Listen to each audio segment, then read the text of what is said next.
Cada tarde aquí en La Nación Más. Primero, ella y él, ¿se acuerdan? Lo usamos ayer, lo replicamos. Ella y él en su peor momento. Y definitivamente están en su peor momento. Pero no lo digo yo, escuchen a la vocera presidencial. Sobre relaciones personales yo no comento en estas conferencias. Las relaciones políticas entre el presidente, la vicepresidenta, el Senado y la Cámara de Diputados están, como siempre, armoniosas y llevándose adelante, de manera tal que hoy va a haber la sesión en el Senado, va a suceder la sesión en el Senado convocada por la vicepresidenta y esperemos que se llegue allí a tener un buen término en cuanto a la votación, lo mismo que sucedió en la Cámara de Diputados. Le mandó el presidente de la Nación, pero además creo que lo dijimos varias veces ya, desde que sucedió el jueves pasado hasta ahora, el presidente de la Nación le envió un mensaje a su secretario privado y a la vicepresidenta en el momento en el que estaban sucediendo los hechos, poniéndose, por supuesto, a disposición para lo que hiciera falta. Muchas gracias. No tuvo respuesta, pero creo que lo respondí más o menos 17 veces desde el jueves pasado hasta ahora. Si usted necesita que se responda de nuevo, se lo respondo de nuevo. Incómoda, ¿no? Bueno, toda la incomodidad que produce la situación. El presidente le manda un mensaje a la vicepresidenta no responde, no atiende el teléfono. La fractura es expuesta, ya está, es todo lo visible y evidente que ustedes ya conocen. Hoy tendrá un nuevo capítulo que serán algunos legisladores, veremos cuántos, porque Mayans, el presidente, el titular de la bancada, el hombre que se supone es la máxima expresión de Cristina Fernández de Kirchner, el hombre más cercano a Gildo Infran, el gobernador de Formosa, ha dicho que va a votar a favor, a diferencia de lo que ocurrió, insisto, en diputados con toda el ala más dura, cercana al Instituto Patria o al kirchnerismo. Muchos de los cuales inclusive fueron llamados por la propia vicepresidente para que no acompañen, pese a que habían dicho lo opuesto en la previa de la votación en diputados. Daniel Goyán es el caso más explícito, pero también está Hugo Yasky, otro de los que terminó absteniéndose, aunque en principio había confirmado a algunos de los suyos que iba a acompañar el acuerdo con el fondo, que terminó validando en su conjunto, Juntos por el Cambio, y solo parcialmente el Frente de Todos, con 77 votos de los 118 diputados, 41 entre abstenciones y rechazos no lo acompañaron. Veremos el Senado. La foto parece indicar que habrá 55 votos de los 72, que habrá 3 o 4 abstenciones, de bloques provinciales, probablemente. Alejandra Vigo, la senadora por Córdoba, la esposa de Schiaretti, uno supone que se va a abstener, siguiendo la línea en la cual votaron finalmente muchos diputados que dieron quórum, pero luego se abstuvieron en la Cámara de Diputados, como los diputados por Córdoba. Y habrá que ver qué pasa dentro de Juntos por el Cambio, si alguno saca los pies del plato, como ocurrió en diputados. Como hizo López Murphy, que votó lisamente en contra, más allá de que otros, Fernando Iglesias, Tito Stefani, Maqueira, que estaba con licencia pues se casó, etcétera, terminaron ausentándose al momento de la votación. Maqueira ni siquiera vino. Los otros dos estuvieron, pero luego se fueron, no votaron. Por lo tanto, dejaron testimonio de no acompañar, que era la posición integral del bloque. Lo que ameritó que ayer incluso la propia Elisa Carrió dijera que la decepción con los socios de Juntos por el Cambio es absoluta. No confío en nadie, solo en la coalición cívica, dijo Carrió. Al mejor estilo Carrió. Hizo duros señalamientos, pero básicamente apuntó a López Murphy. Ella entiende que había un límite institucional que no podía traspasar la oposición, que era dejarle al gobierno el default. En el medio, Martín Lustó cargó muy fuerte con contra Cristina Fernández de Kirchner en la previa de lo que está pasando ahora que veo su imagen en el Senado, donde está hablando en este momento, diciendo que efectivamente la vicepresidenta apuesta al default, porque esa es la sensación que tiene buena parte del círculo rojo, la política, y de lo que evidentemente algunos sostienen. De hecho, Sergio Massa, que volvió a escena, que busca centralidad en el poder del Frente de Todos, que busca zanjar diferencias, y que a propósito además cenó con Máximo Kirchner en las últimas 48 horas, dijo: el que piensa distinto no es enemigo, es adversario. El que piensa distinto no es enemigo, es adversario. ¿Pero a quién se lo está diciendo? ¿Al que cenó en las últimas 48 horas, que votó en contra? ¿Se lo está diciendo a Cristina Fernández de Kirchner? Los adversarios siempre están del otro lado, o sea, son la oposición, nunca puertas adentro, menos cuando se gobierno. Yo no gobierno con adversarios, gobierno con un equipo de trabajo que lleva adelante una gestión, me cargo al hombro la respuesta a los problemas para los cuales fui elegido, para los cuales me propuse. Así está de desaguisado el escenario político argentino. Pero ella y él, insisto, están en su peor momento. Y la carta de Darío Martínez de hoy es la máxima expresión. El secretario de Energía, vinculado a Cristina Fernández de Kirchner, el hombre de la provincia de Neuquén, escribe esta carta fechada al día martes, que trasciende hoy jueves, no es un dato político menor mientras todo pasa en el Senado, dirigida a Martín Guzmán, dirigida a Mansur, dirigida a Alberto Fernández, y si subimos, encontramos lo que le dice el señor ministro, al señor ministro de Economía, que es el que le pisó la plata, según dice Darío Martínez.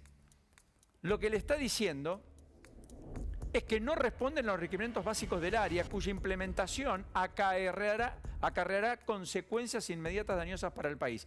Considérese que los 66.015 millones del techo mencionado no alcanzaría siquiera para cubrir el pago del gas que importamos desde Bolivia, el barco metanero de GNL que adquirió IESA para cubrir la falta de gas que produce temporalmente una parada técnica de una planta de tratamiento planificada, y los 17 barcos de gasoil con contrato CAMESA para abastecer, CAMESA la central, las centrales térmicas y sus depósitos que se encuentran en niveles mínimos.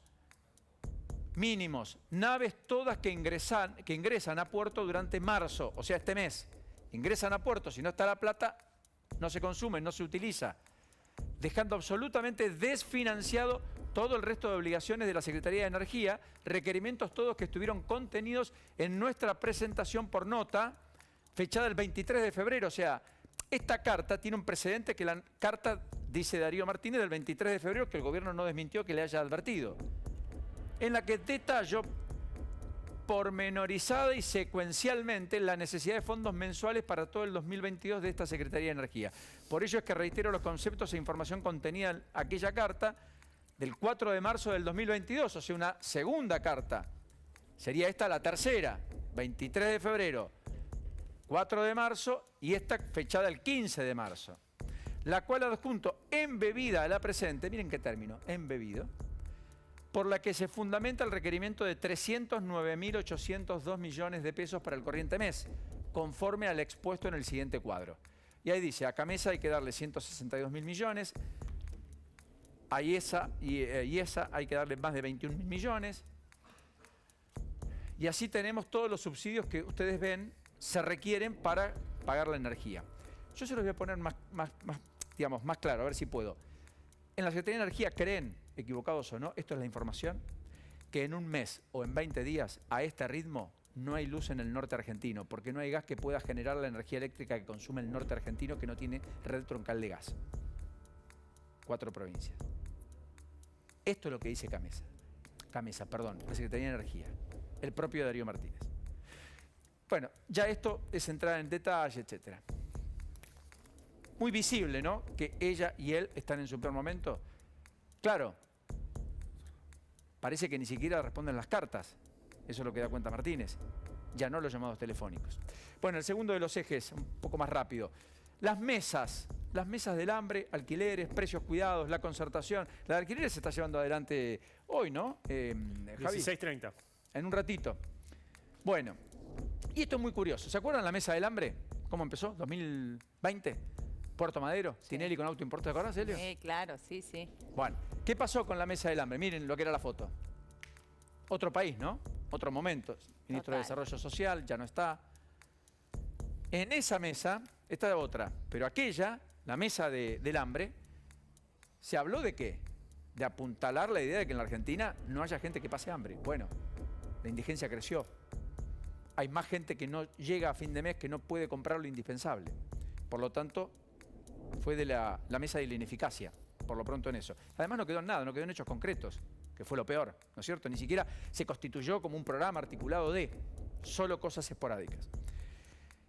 Después, efectivamente, apareció la idea de que podemos, con precios cuidados, contener la economía, contener los precios, y empezaron los programas de precios cuidados, a los cuales vamos a ampliarlos probablemente mañana, ¿no es cierto, Helio? Javi, parece que vienen los anuncios, entre otras cosas, de ampliación de precios cuidados. Pero claro, precios cuidados, evidentemente no resultó como política antiinflacionaria, no dio sus resultados. Paula Español estaba midiendo las góndolas. Mira, acá está, este es Itaí Hatman, ¿o me equivoco? Sí, es cierto. Diputado que votó contra el acuerdo con el fondo, legislador porteño. O sea, diputado nacional por la Ciudad de Buenos Aires. Paula Español, controlando ella. Los intendentes salieron, las intendentas, Mayra Mendoza. Distintos intendentes, hasta Fernando Grey en algún momento publicó una foto en las góndolas custodiando que Precios Cuidados tuviera abastecimiento, se cumpliese. Porque se suponía que en el verano pasado, 2021, enero del año pasado, ya el tema precios en la salida de lo que era lo más crudo de la pandemia se suponía, era un tema de preocupación por el cuello de botella, por los stocks, por todo lo que había generado las paradas técnicas de las plantas, las empresas en muchos casos. Acá estaba Mayra Mendoza, ahí tenés. ¿Se acuerdan? Y es más, sacaban fotos, los aceites, esos que hoy cuesta encontrarlo en las góndolas, aceite de girasol que además se ha disparado el precio a nivel internacional, que hay faltantes, tiene escasez en Europa y también efectivamente aquí en la Argentina hay algún problema de abastecimiento, aunque por cierto por ahora menor. Bueno, no fue la mejor respuesta. Ahora emerge la idea de la mesa de los alquileres. ¿Qué quieren ahí? Y se lo voy a detallar porque es muy importante, va a suceder esta tarde, probablemente mañana se hable mucho de esto. Ahí lo que quieren es inquilinos e inmobiliarias, algunos inquilinos, algunas inmobiliarias, buscar fijar el precio inicial de los alquileres, discutiendo modificar la ley, que es mala, que perturbó el sistema, que sacó del alquiler a muchas propiedades, cuyo propietario dije, prefiero venderla antes que alquilarla, porque las condiciones no me son favorables, más bien lo opuesto, porque el nivel de rentabilidad es muy malo, porque no... Bueno, mientras que para el que alquila le queda muy lejos, para el que es dueño le queda corto. Y entonces hablan de la idea de fijar un límite al valor de los alquileres, que podría ser del 2%, por ejemplo, por año, del valor fiscal de la propiedad. Sería empezar a decirle al propietario a qué precio tiene que alquilar. Pero además, cobrarían un impuesto. Ahí introducirían en la propia ley la idea de que quien tenga una vivienda ociosa, porque tiene más de una propiedad, y no la alquile, pague un 5% sobre el valor fiscal de este bien inmueble en desuso. O sea, alguien tiene 3 departamentos, alquila uno, vive en el otro, y el otro decidió no alquilarlo, esperaron mejor. No lo alquiló durante todo un año, por esa vivienda que está valuada en 1 millón de pesos, pagaría 50.000 pesos de impuesto, por no haberla alquilado. ¿Se entiende? Estoy haciendo un ejemplo burdo. Y en ese mismo contexto, en el que se discute todo esto en una mesa denominada de alquileres con Feletti como protagonista, árbitro e intermediario, al final del día, se da cuando el gobierno nacional decidió que 233.000 viviendas de la ciudad de Buenos Aires sean revaluadas. O sea, se les aplique para el impuesto de bienes personales de aquellos que tienen viviendas que hacen que estén por encima de los límites y por tanto tengan que pagar el impuesto de bienes personales, que hoy está en 6 millones de pesos, exenta la vivienda única y familiar, que paguen por ese bien un valor 4 veces superior al que contempla hoy la legislación. O sea, lo que fiscalmente cobra la ciudad del ABL tiene un monto, un valor de la propiedad que para la AFIP es 4 veces mayor. Entonces la AFIP dice, bueno, voy a cobrar como cobra la ciudad. Cuestión que se había desacoplado en 2018. Bueno, eso va a implicar que muchos van a tener que pagar más bienes personales. O sea, van a pagar por la vivienda ociosa, van a pagar más por bienes personales. Y además, si lo alquilan, van a tener un techo al cual alquilarlo. Es decir, las condiciones van a estar preestablecidas de antemano. Eso más o menos es lo que quieren en la hipótesis de máxima algún sector. Todo eso se va a discutir hoy a las 4:30 de la tarde. Cuestión que digo, cuidado, porque por ahí empezamos a tener un problema adicional más que la solución al problema que ya tenemos. Cuidado. Y el último tema es la concertación, que otra vez volvió de a flote.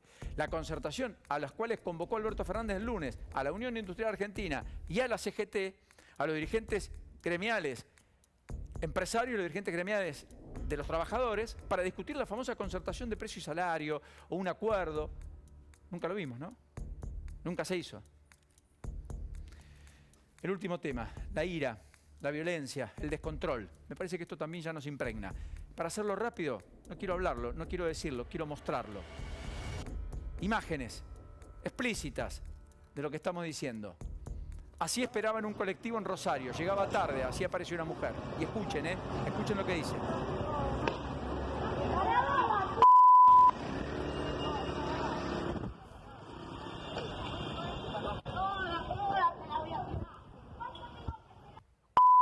¿Cuánto te tengo que esperar? Y él, porque apareció con demora, hacía lo que hacía. Rosario. Miren lo que pasó en un registro en González Catán.